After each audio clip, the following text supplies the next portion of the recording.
আমি নিয়ত করছি তো এবারে যদি বাংলাদেশ থেকে ওমান থেকে বাংলাদেশ যাবো না তাহলে আমি এয়ারপোর্টে দিয়ে কইয়া দেবো যে ছবি ফোন দিয়ে দিব যে এই বেড়া হয়েছে তাই আমলিক সাপোর্ট করে এর দেখে রাখো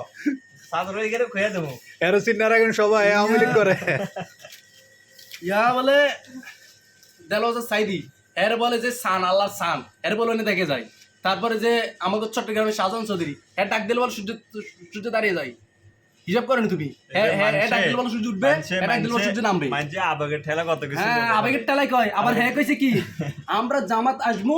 আমাদের কথায় পুলিশ আইবে পুলিশ যাবে প্রশাসন আমাদের কথায় চলবে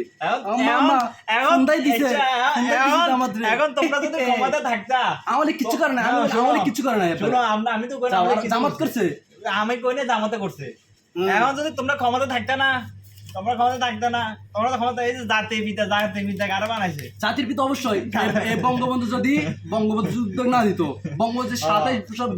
যৌবন কাল যদি হ্যাঁ এর মধ্যে কাটাই না দিত এখন বাংলাদেশ আজ পর্যন্ত যে পাকিস্তানের একটা সংখ্যাগরিষ্ঠ ছিল এই বাংলাদেশ এই এরকমই থাকতো আমাদেরকে শেখ মুজিব করছে আমাদেরকে শেখ মুজিব জাতির পিতা বিএমপি কাজে শেখ মুজিব জাতির পিতা তাই বাংলার যদি তুমি ইতিহাস পড়তে চাও তাহলে আগে খারি ফলো করো বঙ্গবন্ধুর ফলো করো যে জিয়াউর রহমান দেশের হইছে প্রধানমন্ত্রী হইছে হ্যাঁ ছিল যে বঙ্গবন্ধু কি হিসাব করার ঠিক এক নম্বর আওয়ামী লীগ ঠিক আওয়ামী লীগ মরছে আওয়ামী লীগ মরে নাই